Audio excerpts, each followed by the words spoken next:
Welcome to episode 9 of Let's Rage Together, a podcast where two friends talk about the politics of total liberation and related topics. We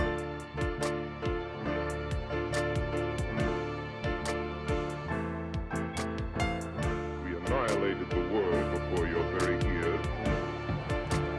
You can't handle the truth.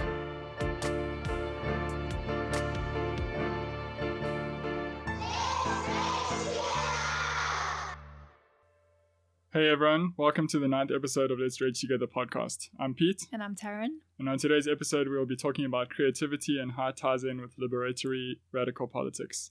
Before I carry on, go to our website, letsragetogether.co.za, to find all our other episodes and find out more about us. You can also contact us about anything at all on letsragetogetherpodcast@gmail.com and find us on Instagram or Facebook at Let's Rage Together Podcast. If you like what you hear, tell your friends, share it, spread the news, rate us on iTunes or wherever you listen to us. And if you really like it, then we do have a Patreon and a PayPal. There are links to that on our website, letsragetogether.co.za. It takes a shitload of time and effort to do a podcast, and we really appreciate any support at all that we can get. So thanks for listening. Before we get into the main topic, we're going to do a section now called The Rad and the Bad, where we talk about topics that possibly don't warrant a whole episode, but that we feel are worth a mention. It's time for the bad and the rad. So Pete, do you have any rads or bads today? Yes, actually, Taryn, I feel like my first bad, I have to mention something that's been bothering me quite a lot lately on vegan groups or, vegans that you follow on social media share misleading statistics or like false information, basically like vegan propaganda. And I feel like it's really problematic. Specifically, the ones I'm thinking of are like people share things like comparing the protein content of broccoli and beef or something, and inaccurate things that anyone can go and look at and find are false. But lately what has been bugging me is the amount of these memes that are showing statistics about the amount of animals that are being saved every year by more and more people being vegan, or less and less people eating meat. Because, for example, it'll say 500 million fewer animals were killed in the last 10 years because less people are eating meat. And I feel like that is an example of a very misleading headline, because there aren't actually any animals being saved. By saying 500 billion or 500 million, whatever the wild statistic that people come up with, saying that they are being saved, it implies that there are actual animals who are taking up space somewhere, i.e. being saved, which is not the case. Veganism itself is just a non-action. So yes, I get that as someone who was consuming animal products or meat, who then goes vegan, you are stopping contributing. I have an issue with the idea that you are actually saving animals. It's just non-participation. So I could say, 10 fewer kids were punched in the face by me this year because I just stopped doing that or something. It's just a thing that I feel like is not even worth celebrating, really. And I also feel like it's misleading because fewer people are not eating meat. There are way more people being born in the world than are dying every hour and every year. Earth's population is massive, and roughly only about 1%, according to Mike the Vegan, of the Earth's population are actually vegan. And the global demand, especially in the East and in places like China and India, the global demand for meat is increasing drastically more than the number of people who are going vegan. So I have an issue with it because I think anyone who's critically minded, who isn't vegan, who sees things like this and goes and looks into it, will see, okay, actually the global demand for meat is increasing way faster than people are going vegan. Roughly 1% of the earth, maybe, at an optimistic statistic, are vegan. Really, is it accurate to have journalism saying 500 billion or 500 million, whatever the statistic is, fewer animals? Well, if they said fewer animals were killed, it would be different, but animals saved. Do you know that? I don't know exactly how to phrase this, but Yeah, I think that the language and the kind of journalism has a lot to do with the problems inherent in these kind of articles.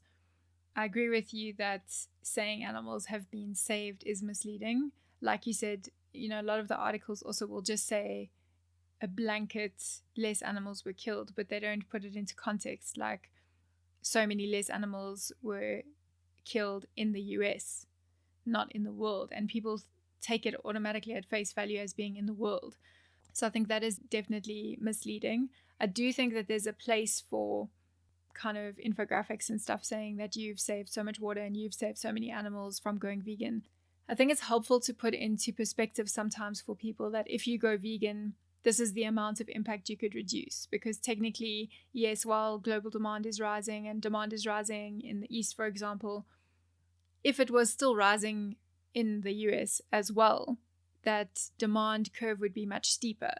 So technically you could say that fewer animals are being killed while there is still an upward trend.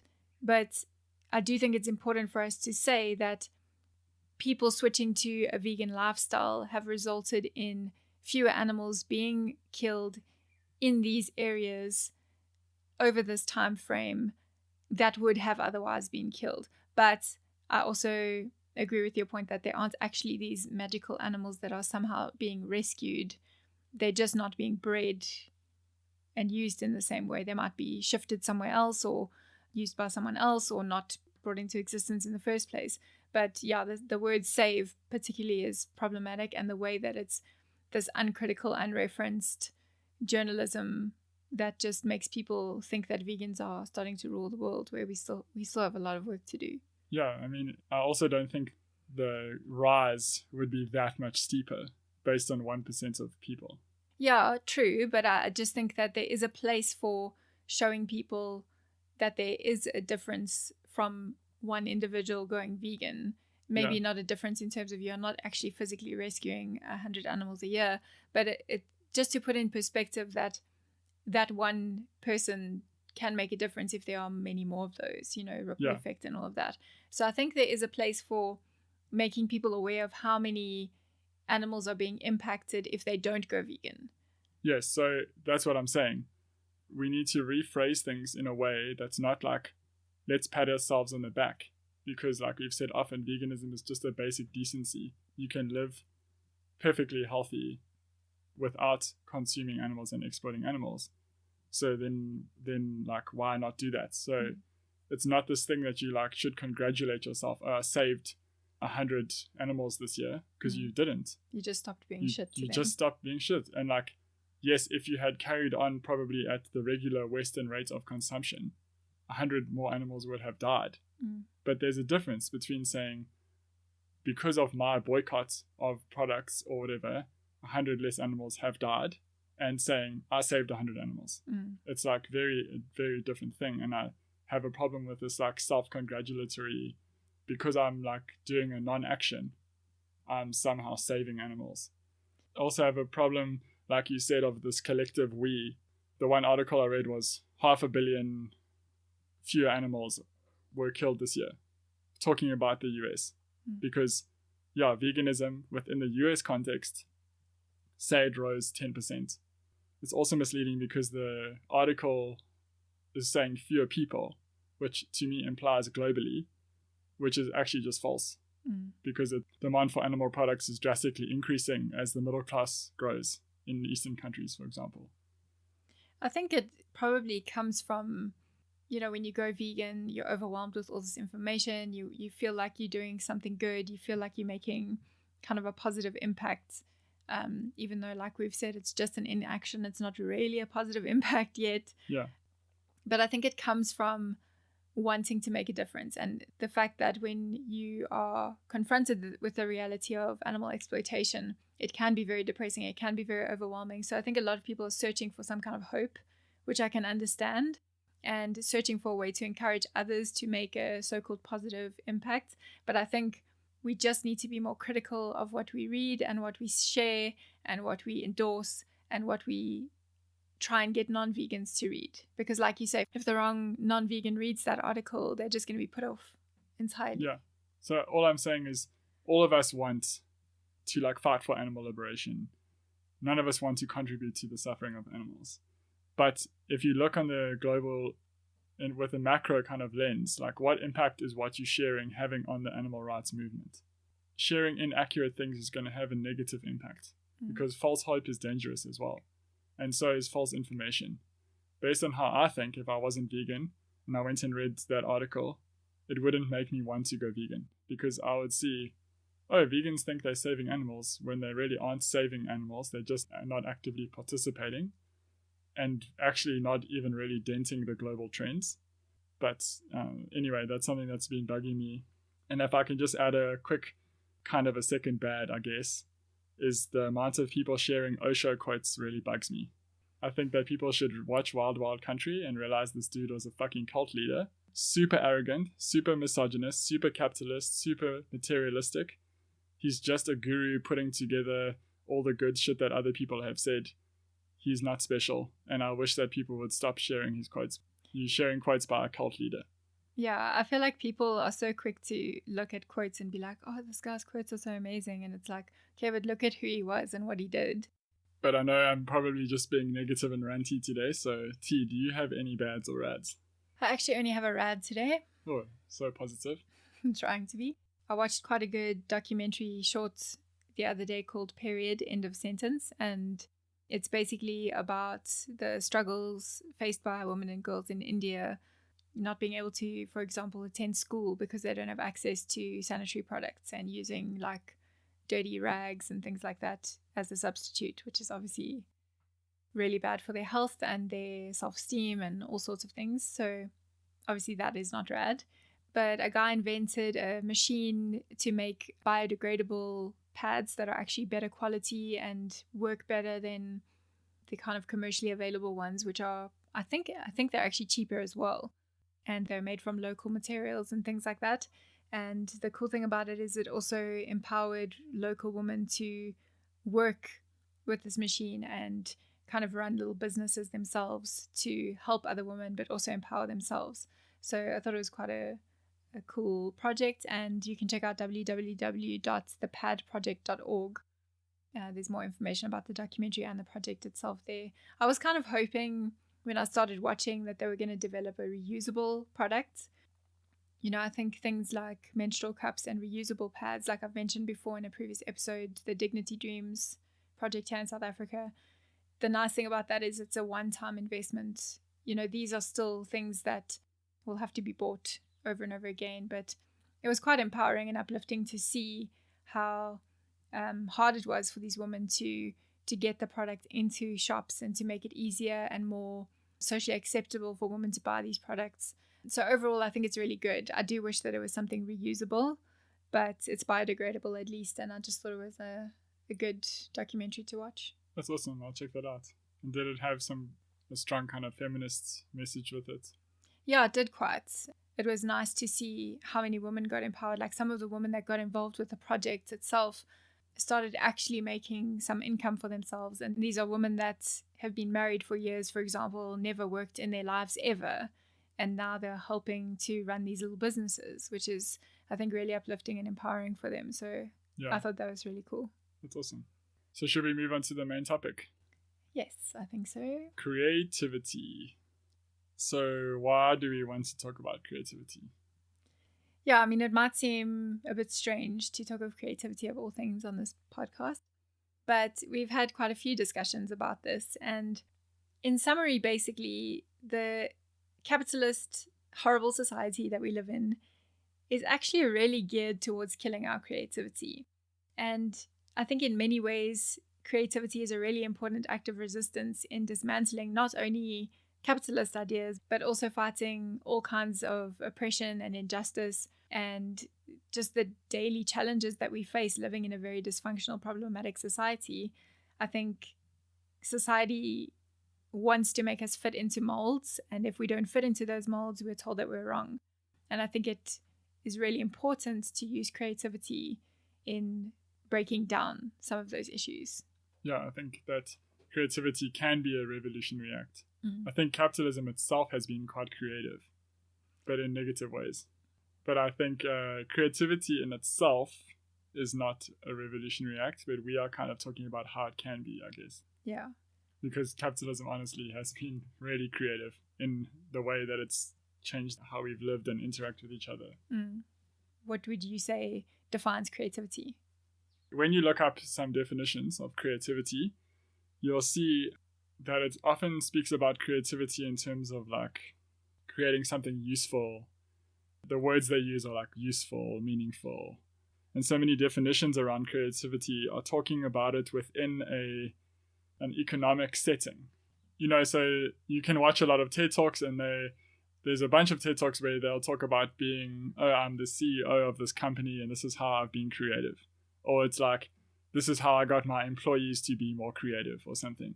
And it really bugs me that so much conversation and definitions of creativity talk about products or usefulness or making something or some other idea implying like economic usefulness or something that can be sold to other people.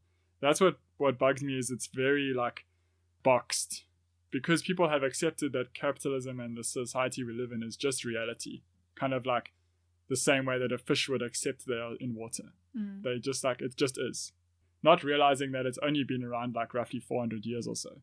And so there was creativity before that, which implies that creativity can exist outside of that system. Yeah. There are other cultures that are non-capitalist cultures who are also creative.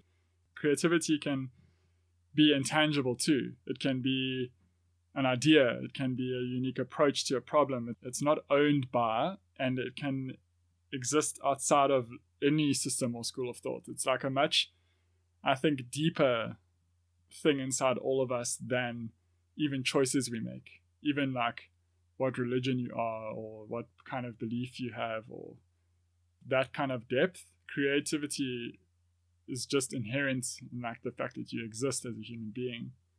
I mean, animals are creative too, actually. So I would say that creativity is more of like a muscle that you could exercise. You know, that it's a thought process. It's being open to the world. It's problem solving, maybe understanding it and creating things in novel ways, like interpreting. It's also much bigger than creativity in the way that people think of creativity as like art, for example, painting, drawing, whatever, music are just two expressions of creativity. They're just like kind of blatant, obvious forms of creativity. So that's my kind of rough, very loose ramble definition. I don't know. What do you think? Yeah, I think creativity can be used and seen almost anywhere. And like you say, it's beyond the typical arts and music and that sort of creative endeavor. I think it's just a way of interpreting a situation or a problem or a feeling in a way that you're drawing on different experiences and different ideas and different pools of knowledge in a novel way or seemingly novel way, and in a way that you will understand somewhat uniquely from your own life experience. So I guess we're both saying it's kind of novel, unique interpretation of problems. Yeah, in a way. I think there's also an argument for nothing being novel. Yeah. And also it has to be actually implemented, because there could be a problem that you interpret, but you do nothing about it. Although I guess your thinking can even be creative. So yeah, that's what I was going to say. Thinking is also an action. I think there's actually too much emphasis on creativity being only in creating things and creating commodities. It becomes a commodified process that shouldn't be commodified. It's something that we should all be using. I think it's interesting that we have this idea that some people are scientifically minded and some people are creative. And I think actually the best scientists, for example, are the creative ones, because creativity is taking different ideas and finding novel angles to see them at, and looking at different schools of thought even, and using different disciplines entirely to apply them to unique problems and come up with unique solutions. So I think all great thinkers require creativity. Yeah, you're right. Even probably mathematicians, Yeah. where there's a literal problem, and then there are like 6 techniques you could use. So you have to be creative with the one you use, and then maybe combinations. So that's what I mean. But also talking about pre-civilization, or like cultures that exist outside of civilization being creative. For example, if you look at like the Sand people painting rock art, but not only, I mean, I don't think they ever just painted, they saw a buck, so they painted a buck. It was like they had no shops to go to buy paint. So they had so much creativity involved because they have this problem of, say, they went on a trip, they come back, they want to tell their group about the trip. And so they have, their problem is, how do I illustrate what happened on this trip? And so they came up with a way to symbolically paint rocks to emphasize their story or back up their story, you know, and they were painting symbolism. They were coming up with ways to represent their ideas, even coming up with the problem of how do we create ink and pigments that will sit on this rock in contrast with it to create the images, even to the point where they made white. And people, it still blows people's minds, like, how did they do that? And it lasted thousands of years. That's what I mean, that they were nomadic hunter-gatherers. They had no system of, like, no economic system. And they were, like, very creative. Because I guess, I mean, maybe you could argue the more problems you have, the more creative you can be. But I don't know. So do you think that creativity is inherent in everyone? Yes, I do. As a person in the world, that you have to figure out how to navigate things, you are going to come across a lot of problems where no one is going to give you an answer. And to figure things out, you have to exercise creativity. Yeah, I would say that the kind of baseline creative process is just interpreting the world and interacting with others and just being, because I mean it's well known, and you could just say it's just basic like cognitive psychology, that you know, you interpret the world a certain way through your own experiences and all of that. But I think that can be a kind of analogy for other creative processes. We do it automatically and we do it unconsciously, but when we interpret everything we hear, everything we see, even, you know, having a conversation together requires interpretation in a creative way. Maybe not actively creative, but we are bringing to the situation our personalities, our past experiences, our knowledge in different fields.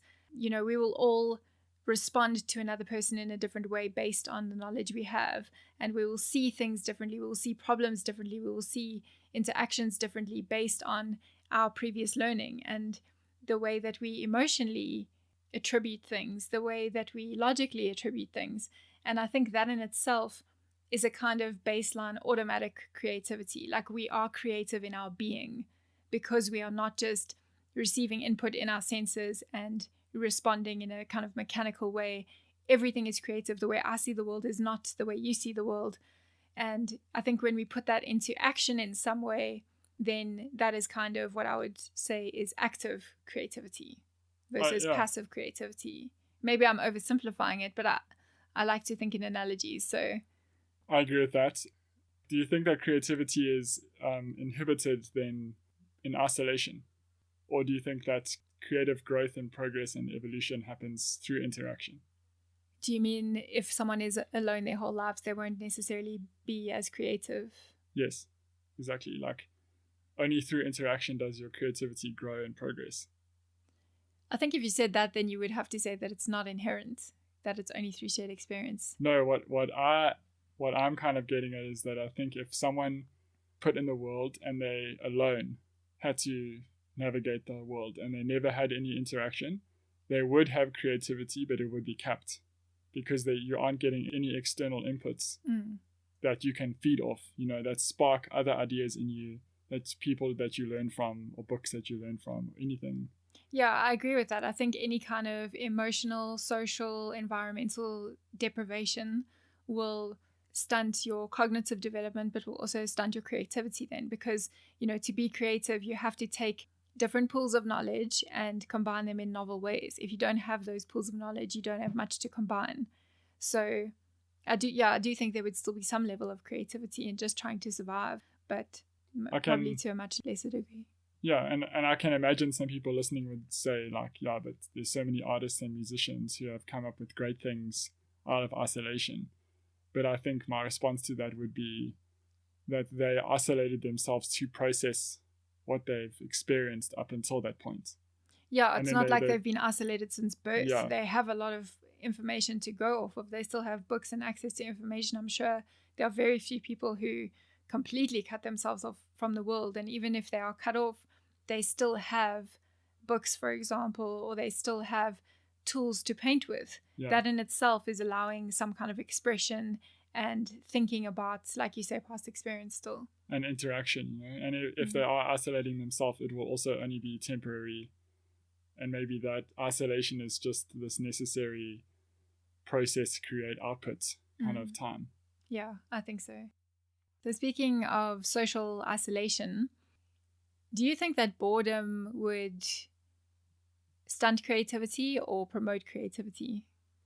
Definitely stunt. I think I would actually define boredom as like the opposite.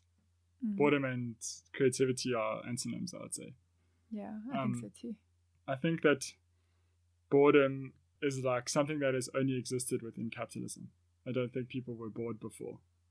I mean, people can argue with me, but I think that boredom comes along with being sapped of creativity and having your natural creativity killed or squashed, or through being dumbed down by, you know, what capitalism brings us, by watching series, by the lives we live, living the week to drink on the weekend. That kind of stuff creates boredom. I'm not sure I'm arguing this very well, but I just don't think that anything positive actually ever comes out of boredom. I think only negative stuff comes out of boredom. Yeah, I think capitalism as a whole makes us dissatisfied with ourselves and our lives. Because if you think of the onslaught of media and distractions, we are constantly overstimulated to the point where we don't actually have the mental capacity to pursue other activities that we actually find meaningful. So like you said, working your 9 to 5, going to work, coming home, watching series, scrolling 10 different social media platforms, and you're just bombarded with all this shit, most of which is geared towards making you somehow feel dissatisfied, either because you don't look a certain way or you don't have the latest whatever. So it's geared towards making you buy products to look younger and gym memberships to look better and gadgets to make you fit in more, cars to make you look cooler, whatever it is. But it just saps all our energy in making us feel less than, so that we don't have space to be creative and to do things that just make us happy in and of ourselves, because it's not a way to gain social points, essentially.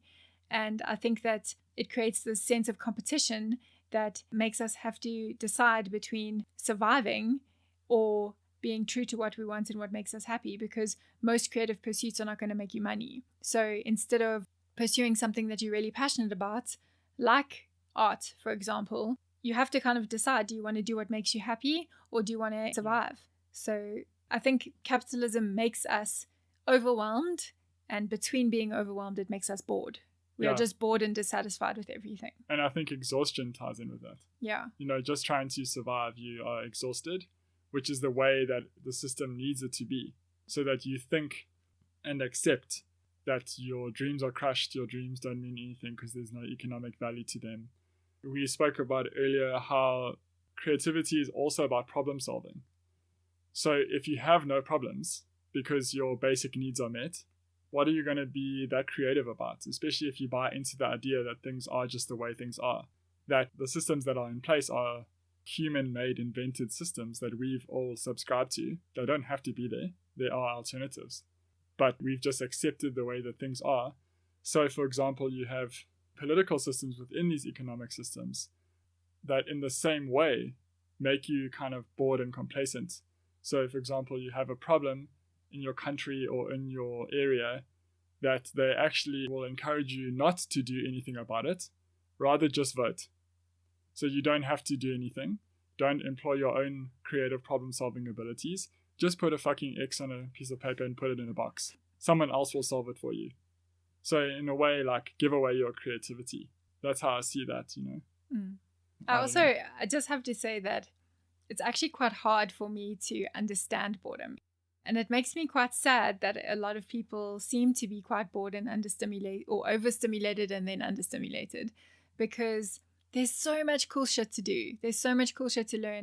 We are going to die having a minuscule fraction of the experiences and knowledge and growth that we could have. And yet people are bored.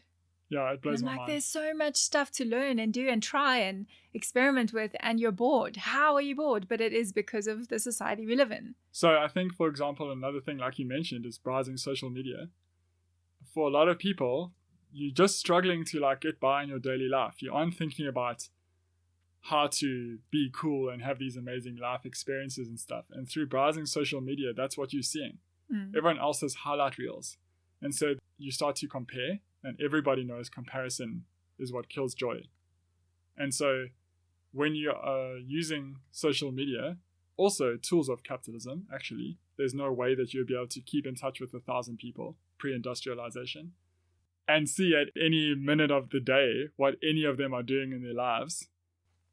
Like, surely that's going to make some people bored because they're going to compare their lives to someone else who's, say, having an amazing trip or whatever, not realizing like the amount of saving that that person had to do to get there. But the thing is that you're seeing everyone else's highlights all the time. I think boredom is a natural result of using social media sometimes, just because your life feels so boring compared to everyone else's. So you just kind of resign yourself to, this is the way things are. I don't have a very exciting life. And so you don't feel inspired. I think that there has to be, like you said, some kind of inspiration to creativity.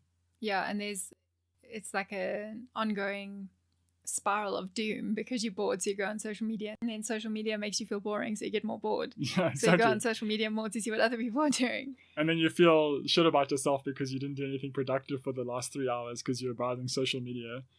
And you can't think of anything cool to do because you have no skills because you don't put time into any skills. Yeah, and also just being overstimulated by your phone light for that long. Yeah. You know.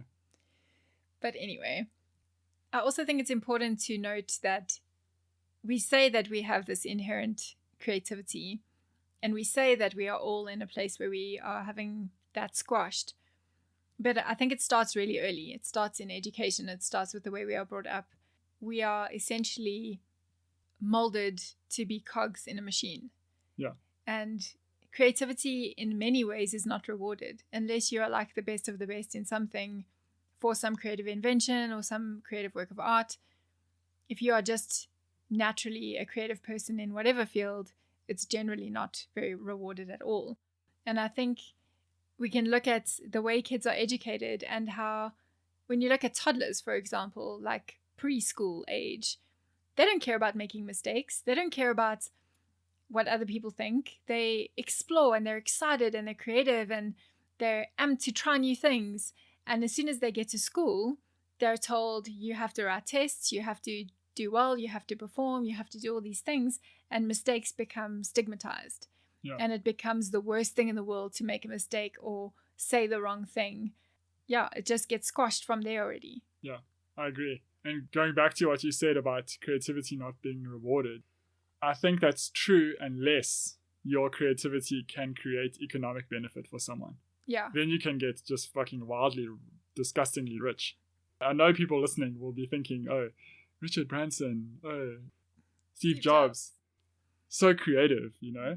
And their creativity gets rewarded because there's massive financial gain to be had from that. Mm. All I'm saying is that there is kind of the creativity that is massively rewarded, but not if you're doing something that is like probably intangible that no one can pay for, because it's not going to make anyone money.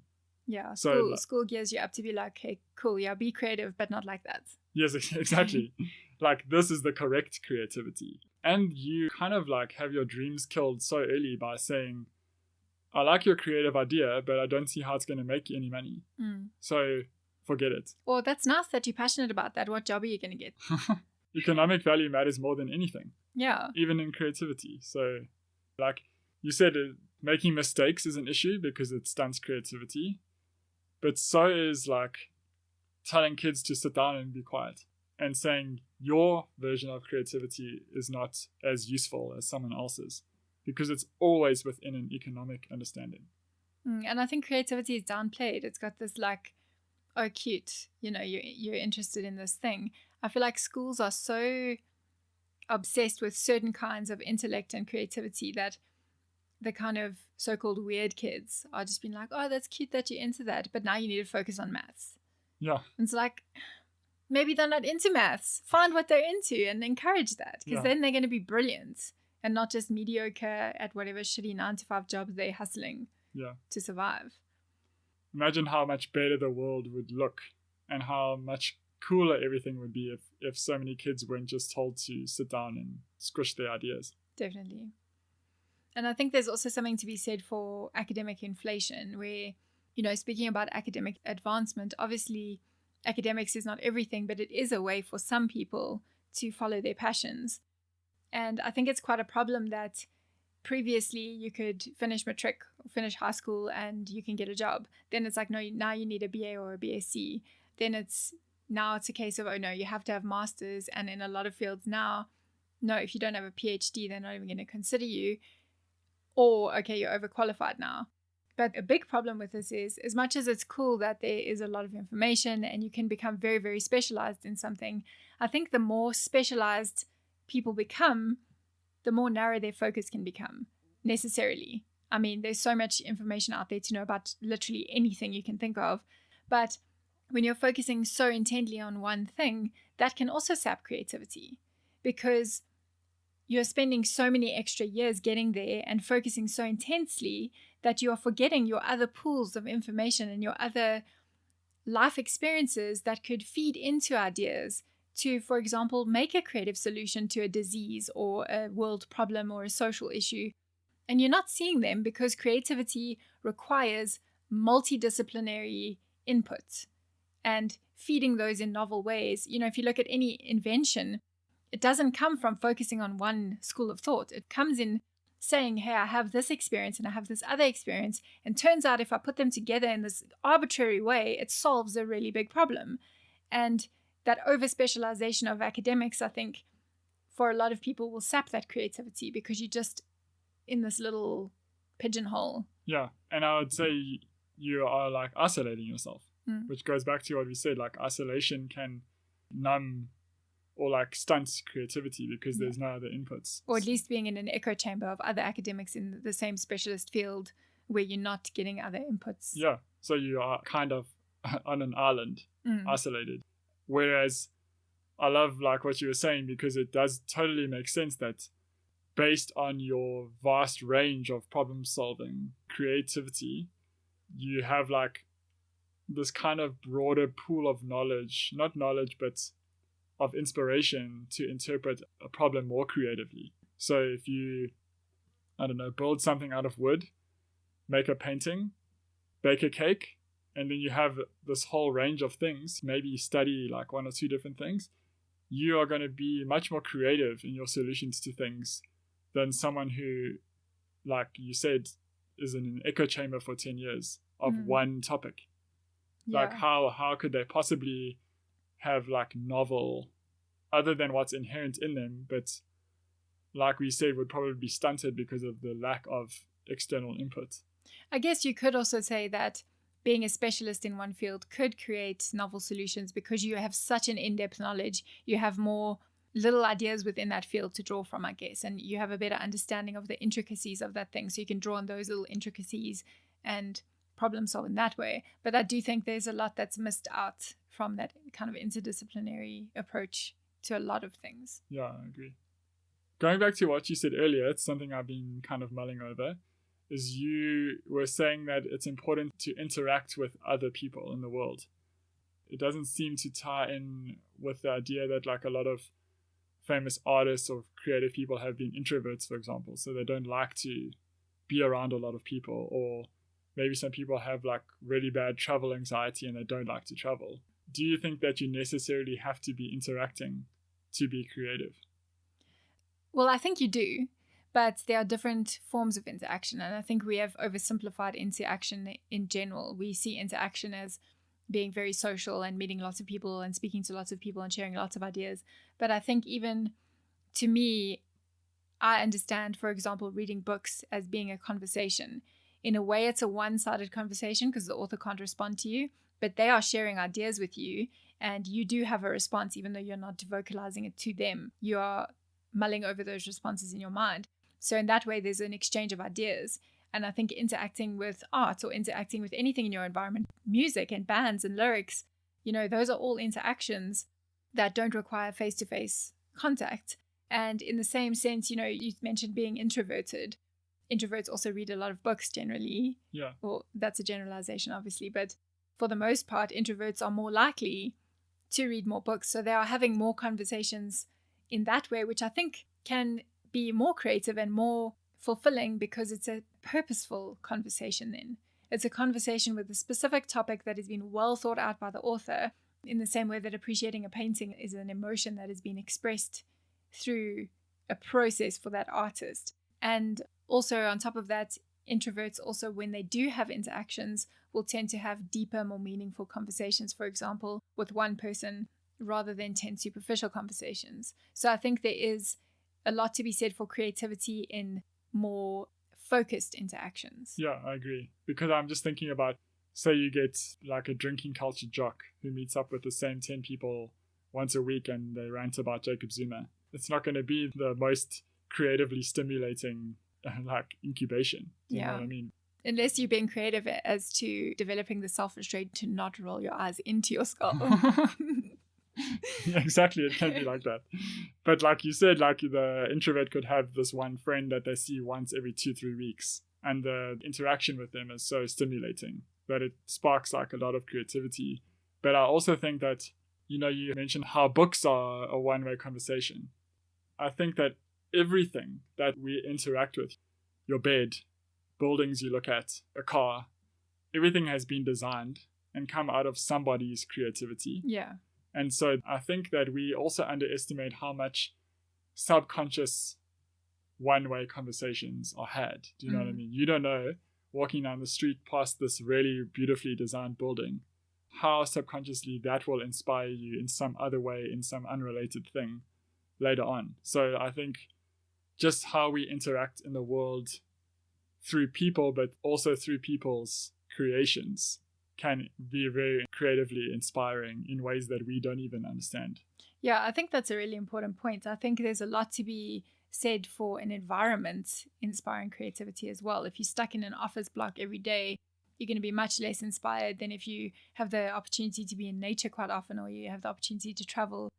And kind of on a related note, I think that this also highlights how important things like mindfulness are, because you can very easily be on like autopilot, going to your 9 to 5, going home, eating something, not thinking about it. But if you even if you are stuck in a job you don't like, for example, being mindful and paying attention to your surroundings and paying attention to, I use this thing at work every day. Have I ever really looked at how it works or how it's put together or the creative process that goes into that? So I think environment is important and interacting with environment is important, but it's also being mindful of that environment and allowing those inspirations to come even from less conducive spaces. Is what I wanted to ask you about is also, I think that often you have to link imagination with creativity.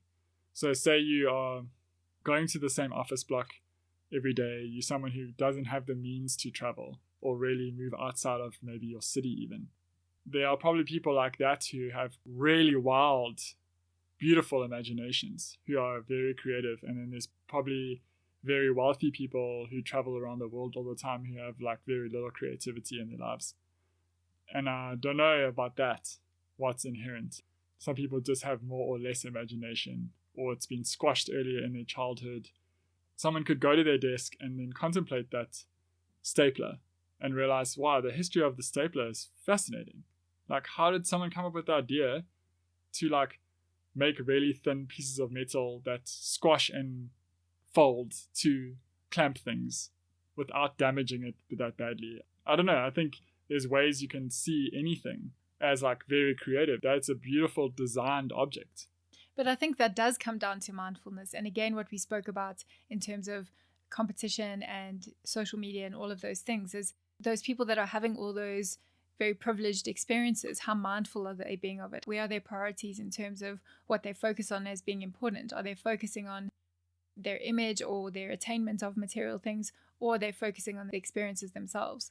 So I think mindfulness ties in with imagination. And again, like you said, when did that creativity get squashed? What messages has that person received? Did they have any creative role models in life? Maybe they're a creative genius, but we're just told, just get a job, just do this. Never even shown art supplies or given books or anything like or that. allowed to even express themselves at all. Yeah, even creative expression of their personality and the way they dress or whatever it may be. Yeah. So I think it's an interaction of inherent creativity, environmental stimulation, environmental opportunities, interaction with other people and kinds of people, and interaction with creative works like art or books or music. So while it's very easy, I think, to get bogged down and depressed with how things are, it's one thing that has always given me hope is that people are very creative. Regardless of their situation, you always see people being super creative. And I think humor is very creative in a way that gives me this hope, like capitalism hasn't squashed us yet. People are pretty funny, regardless of how shit they are in general.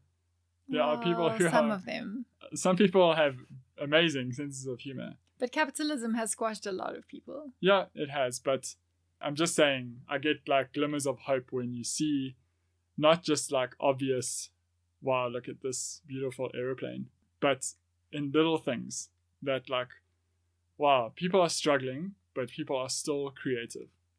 And on that note, I think a lot of creativity comes from suffering, different kinds of suffering, whether it's poverty or mental health or whatever it is. I think some of the best thinkers of our time and the best artists and best philosophers were depressed.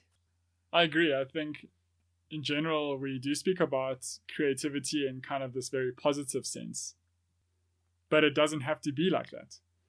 I'm going to speak from my own reference here. So imagine you have this really negative, angry hardcore band. The singer has had a really rough, hard upbringing. Their creative solution to dealing with that is through writing lyrics and getting it out through their vocals accompanied by music. Even their lyrics and output are negative too, but it's still creative. So the source and the output of the creativity are negative, but maybe positive in the way of simple exercise of creativity, although you can be cruelly creative.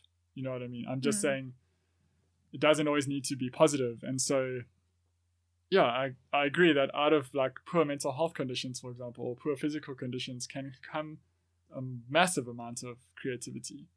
And I think specifically within mental health, you know, there's that saying that irrational states of mental health are rational responses to an irrational world, which I think is kind of an accurate thing to say, because when you are depressed, yes, it could be a chemical imbalance. There could be any number of reasons, but your mental state is not the optimal, in air quotes, state to exist within an economic system. So depression is getting your mind outside of a functional way of being within a really fucked up system. And so in that way, even though maybe depression is negative and not going to help you to function within society, it does in the sense that it creates space to think outside of that, which is why I think so many of the world's most beautiful paintings and songs and probably solutions to a lot of issues and problems that I don't know about come from depressed people. Yeah, I agree with you in a sense that, firstly, going back to what you said about it not having to be a positive output, I do think still, if you look at your example of a hardcore band, even if the person is coming from a negative viewpoint and creating seemingly negative things, I think there can still be a positive impact, not just for that person having that kind of release of emotion, but also I think the beauty of a lot of art and a lot of creative endeavors is not so much creating a beautiful thing, but creating something that other people can relate to. Yeah. And I think that in itself is a beautiful thing and a positive thing, to be able to connect with someone else, either in a functional way or in a way that makes people's lives better, or just in a way that shows this is where I'm at, and someone can say, well, I've been there as well, and that's helpful to me. Yeah. So on that note, I think there can be positivity even out of kind of negative creativity. Yeah. Like, I feel the same way. It's so nice to hear someone who feels like me. Yeah. You can kind of share in that anger or that rage or whatever, and then move past it knowing that it's okay, it's a normal experience. And then on your note, which a lot of people seem to say, is that mental health issues are a normal response to an abnormal society. To an extent, I agree, but I don't think I would call it a normal response. I would call it an understandable response. Or I wouldn't call it a rational response. A lot of those kind of negative responses to a bad situation are not rational in the sense of being the best thing for your health or the most functional way of being. But I do think that it's understandable. It's understandable that anyone would be crushed under certain circumstances. So I think it's important for us to still realize that we need to use it as an indication that there is something wrong, and to realize that the society is completely messed up and creating these issues. I guess I'm getting pedantic with like the semantics of it, but I would just say that it's an understandable response, not necessarily a rational one. Because you don't want to encourage the normalization of poor mental health. Exactly. Yeah, I wouldn't say that, okay, it's fine, it's normal, we're all depressed, that's fine, it's normal. I would rather say it's an understandable response, but let's make it better. Let's find better ways to be okay. So I like that, but I like to kind of think about it like, let's find better ways to be okay within the way things currently are, but let's also not blame it completely on chemical imbalance and poor diet and health, and realize a lot of the blame rests on the society we live in. So let's help each other get better within the way things are, but let's also try to change the way things are at the same time. Yeah, as much as we can agree that the society and the societal norms are the problem, yes, we need to tackle those, but we also, while we are tackling them, it's to our benefit to find a way to not fit into the society, but to cope. Yeah, we have to cope and be adaptable. Kind of like any animal in nature has to adapt to the environment. You know? Yeah. So let's adapt to it while we smash it. But I wanted to make another point that on the negativity thing, I think an idea I kind of had recently was that I don't want to say outright that creativity is positive. I think in this, it sounds kind of like we are saying creativity is a positive thing, whereas it's not really. It's not either. It's not good or bad. I see it as kind of like a knife. It's how you use it that matters. Oh, yeah. So someone could use a knife to murder someone. Someone could use a knife to peel an apple. The knife itself is not good or bad. It's just how you use it. Within many genocides in history, those leaders and people responsible were very fucking creative. And that is not something that I want to encourage as like, oh, it's still positive because they were creative. Yeah, for sure. I guess like anything in life, it's how you use it. Communication is positive, but there's good and bad communication. Yeah. You know, you can creatively torture people, for example. So I don't always think it's necessarily a positive or necessarily a negative thing. It's just depending on how it's used, which also makes me think creativity for its own sake can sometimes just be useless. There's the saying, it's better to destroy than create what is meaningless. So I don't think creativity should just be encouraged regardless for its own sake, because it's absolutely useless. Then in that way, I would say it's better to just not create, rather just read and be inspired in that time. Unless you are trying to improve your creative outlets. Yeah. So I'm not talking at all about things that are going to get you onto this path of being creative. Like I learned to draw by copying things. But I'm talking about, for example, 90% of the series on Netflix are absolute shit. That the world would be better off without it. And like reality TV, there's some level of creativity that went into that, but it should just die in a hole. Yeah, and I would say that there were probably a lot of creative processes and a lot of creativity in coming up with those things, but still, it would have been better for them not to have been created. So whoever was involved in some of those things, their creativity was absolutely pointless and not a positive thing. Yeah, I think if you're going to be creative in a way that is going to feed someone else's boredom and lack of creativity, then maybe it's not a good... Yeah, or hurt anyone or anything. But also, at the same time, we live in a capitalist society, so there might be some brilliantly creative people that are working on like filming stupid series or like reality TV shows because you got to pay bills. And also talking about creativity, you mentioned creativity coming from poverty. That's something that really impresses me, because I know if I don't eat for like 5 hours... Yes, you are the grumpiest. But I cannot think. So imagine you not only just don't have food in your house, but you just don't know when you're going to eat. And we live in South Africa. You often see, going past rural villages and stuff like that, how creative people have been. Not only in the way in their like houses, but people make instruments out of junk. People come up with creative ways of growing food, creative irrigation methods. And that to me is like really impressive. How in hunger and poverty you can be so creative.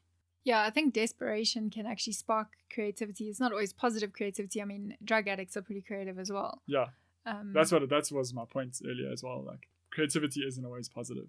Yeah, but it does show that there is inherent creativity in people, because out of desperation and out of addiction and all of those things, a lot of creative processes are born, sometimes to the detriment of that person and the people around them, but it's still creativity. And a point that I wanted to make that's kind of related is that creativity is about being adaptable. You adapt to your environment, you find novel solutions, you find novel ideas in the situation you're in. But adaptability is also our downfall, like being adaptable to an addiction or adaptable to an environment where boredom and capitalism is promoted. So it's really great that we are adaptable, but it also makes us victims to so many things that end up sapping our creativity. Yeah, I agree. So how do you think, in your opinion, T, that we can be and stay creative in a positive and constructive way?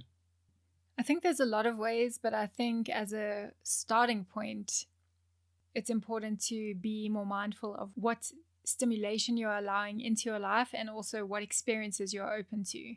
So travel, trying new skills, learn that thing you've always wanted to learn, whether it's a new language or a form of art or an instrument or something. If you are interested in that sort of thing, be open to it, be open to learning. Cut down on your social media and rather pick up the guitar. Read more books. I think exposing yourself to as many ideas as possible, whether that's in the form of meeting people, if that's your vibe, or traveling, or, like I said, interacting with books and creative outlets. I think just exposing yourself to more ideas is the starting point. Yeah. I find a lot of inspiration in nature. Oh, yeah, I think that definitely. that nature is like an incredible place to draw inspiration from. The amount of animals and trees and the way that ecosystems work and everything is, to me, is like breathtaking, and like feeling dwarfed by mountains or oceans. Or I agree with that as well. Nature has so many processes that are just awe-inspiring. I think process is a good point as well. I've always been really fascinated by process. I'm straight edge and I don't drink, but I find one time I visited a wine farm and I found the process of making wine amazing. It's fascinating. It's like that How It's Made show. I can watch hours of that shit and then realize that I've just wasted my life away. It's why I buy coffee beans and grind them and use different methods to make the coffee, because I just love process. I'm more of a caffeine fiend, so I'm just like, give me the ground stuff. Not instant though. Anymore. But you told me instant gratification is not good. It's true. Instant gratification is also a death of creativity, actually. Not being able to sit with the process. I find this is a huge problem for me when I'm trying to learn one of the millions of things I want to learn. My biggest downfall is impatience. And I think that's also a symptom of the society that we're in. We want things now. We don't want to put in the time and effort. And it's so easy to say, oh, wow, this artist is so amazing. How do they do that? And I think it was Einstein who also said, I'm not smarter than anyone. I just sit with the problems for longer. Yeah. That applies to all creative endeavors, I think. And often I'll look at, for example, a really amazing drawing and think that is freaking incredible. But at the same time, I'm like, okay, I can see how that's doable if you spend enough hours. Yeah. There's also the common saying, even brain surgery is easy when you know how. Yeah. If you have the tools to know how, you just have to put in the time. And yeah, some people just don't have the innate talent or whatever you want to call it, or just don't have the interest towards doing certain things. So not everyone's going to be a great artist. But I think if you have an interest and you have access to basic information about the thing you're interested in and you have time, you can make amazing things. And space to play. Yes. I think play and fun comes in with a lot of creativity. And if there's no space for that, it's going to be difficult. But also, how ironic is it that we can be more bored than we've ever been and more impatient than we've ever been at the same time? Yeah. And we have access to more information than we've ever had. And it's easier to pursue different creative things than ever before because we have access to so much stuff. And yet here we are like, I don't know what to do with my time. Another source of creative inspiration for me was learning about radical left politics like anarchism. And I would encourage people to read more stuff on these topics because it will make you realize and get you out of this kind of complacent attitude of things are the way things are. It's such an anti-creative statement to say, just accept this, it is how it is. Because it isn't. Everything that we are dealing with and experience is not necessarily the reality. So as soon as you are reading things that can take your mind outside what everyone else has accepted is just the way things are, then you will be more creative too. So for example, like you mentioned, relationships, social norms, political systems, economic systems, everything. Reading philosophy and non-mainstream political things, for me, has made me way more creative in my thinking. That's actually similar to, well, related to something else I was going to say, is that we tend to forget as we kind of grow up that even aside from just the economic system of capitalism, but the whole society that we have become accustomed to and negatively adapted to, we forget that that is just social norms that have been created by people. Like you mentioned, relationships and ways of being and ways of living and ways of viewing politics and things like that. All these norms, everything from who you should be friends with, how you should see romantic relationships, how you should see what are valuable and meaningful goals to have in life, how you should value yourself as a person. All of those ideals are just made by humans. Just constructs. We are in a society. You are a human being with a brain, a creative brain. You can literally do whatever you want. You can wake up tomorrow morning, pack up your shit, and drive somewhere or walk somewhere and change your life completely. Yeah. The only thing stopping you is social norms and saying, how am I going to pay for this thing in the system I live in? How am I going to explain this to my family and friends? How am I going to essentially step outside of that box? And we all seem to forget that childhood desire we had to grow up because we had this idea that adults can do what they want, but we don't. Kids do what they want more than we do. We had this idea that, oh, I can't wait till I leave. Well, I did anyway. I can't wait till I leave home so that I can have cake for dinner if I want. When do I ever have cake for dinner? I freaking don't. You do sometimes. Pete, don't judge me. So creative. I don't often. And I'm kind of bummed with myself for that because I'm like, yeah, I guess health is a concern, but at the same time, why can I not have cake for dinner once a week? Yeah. And the solution is I can. I just have to allow myself. Nobody is standing with an axe over your head saying you can't think differently. But you can. But here's where I want to interject. Is you can do whatever you want, but you need to be willing to compromise and face the consequences of that thing. Because we live in a fucked up world, the current reality is how it is now. Yes, it can be changed, and you can live as much outside of it as you can, but there are creative things you can do that will end you up in prison. Yeah, sure. I'm not saying you should just walk into a shop and steal whatever you want because, yay, creativity. You can also eat cake for dinner every night and make amazing cakes, but the consequence is going to be your health will be negatively affected. Yeah, sure. So we always have Thanks for crushing my dreams, we always have to deal with the reality of it. And something that I watched that I've just thought of, it's the short film that you can find on, I would suggest, Vimeo, called The Dark Side of the Lens. I forget the guy's name, but he's a surf photographer. So grew up in Ireland. They ride these waves in these beautiful kind of coastal inlets. And he was always fascinated by nature and inspired by nature and these huge waves and really beautiful ocean escapes and the shapes waves make and everything. How do I capture this? And how do I present my interpretation of what I'm seeing and experiencing to other people? And in it, he admits, when I started doing this, no one knew what I was doing or how to pay me for it. Yeah, no one understood anything that I was doing. And I still am not wealthy and will probably never be. But he is doing what he wants to do. And he's happy.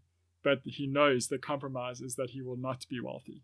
Yeah, sure. I mean, we have to acknowledge that there are consequences. And I think a lot of those consequences do stop people from living authentically, because sometimes the consequence is going to be social, because people don't like change. People don't like to know that there are other options, because that freaks them out, because it makes them like very vividly aware of the fact that they are not choosing every day. They are just existing. Yeah. And so people don't like to have that status quo challenged. So there's social implications, there's financial implications, there's a whole lot of risks we have to take into account. But I think the important thing is to acknowledge that there are certain ways that we could live creatively that will challenge those systems. And we have to find ways to encourage other people's creativity to the point where society has to shift. Yeah. We have to try get to that tipping point where society says, you know what, we're not going to stigmatize people just being who they are. And I think with a lot of like social justice movements, we do see those shifts eventually where people realize society doesn't have all the answers and we have to change. But I think we are so obsessed with finding the right way to do things. Yeah. Like if you look at the historical oppressions of different groups of people or of animals, yes, there is a point where we think, oh, this thing that we're doing to this group of people is pretty shitty. We should change that. Here's the new system. Let's stop trying to find systems.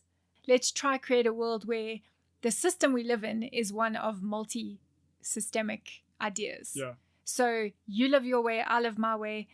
I think the only system we need to have in place is mutual respect, understanding, and not harming others. And your own free will not inhibiting someone else's free will. Exactly. Just living with respect and finding other people whose ideas align with yours and who you can coexist with in a way that, and I'm not advocating for like segregation and like find your people, you know, I'm saying find ideas that you can share and live alongside people who make you happy and make you feel creatively inspired, and where you can live authentically without being squashed and without squashing anyone else's authentic living.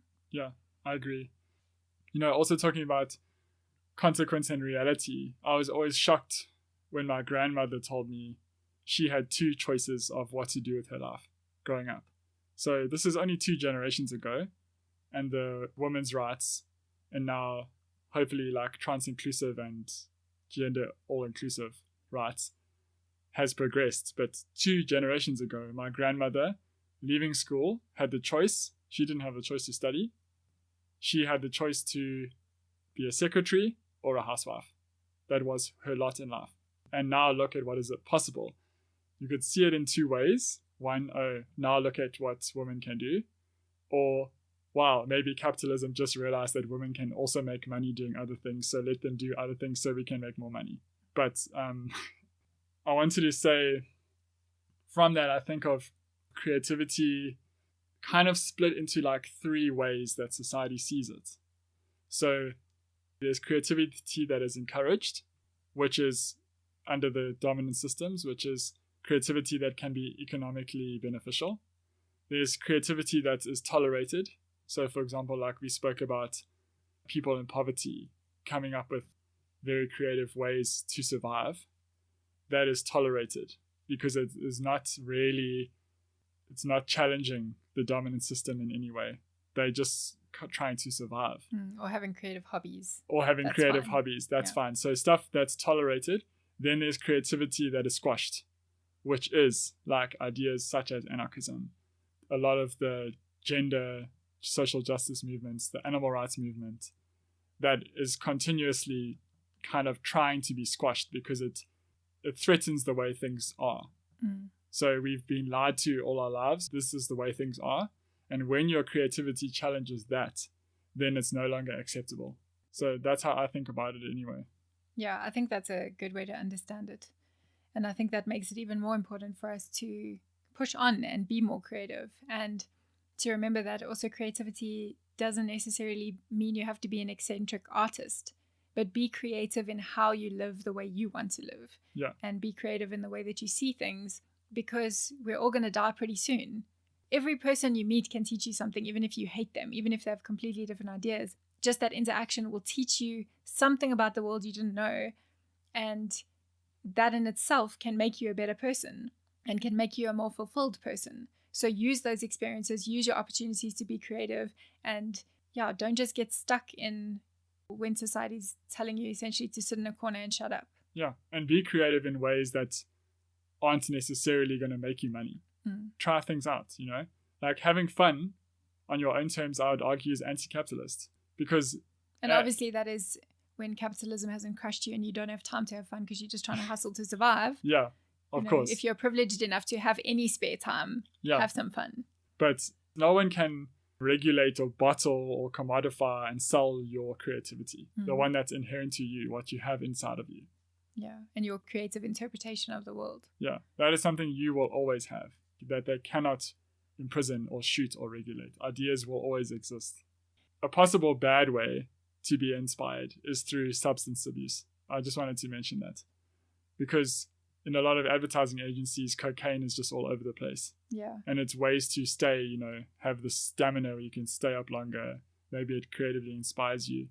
But that, in my mind, is not a positive or sustainable source of creativity. Yeah, I think that's also another symptom of the society we live in, where you are being pushed so far to achieve and produce results and results and results that you're having to find these arbitrary ways to be creative, in a sense, where it's not really authentic then. Yeah. You're just pushing yourself to the limits. So, I mean, maybe some good could come out of that creativity, but probably not. It's just competition, actually. Yeah.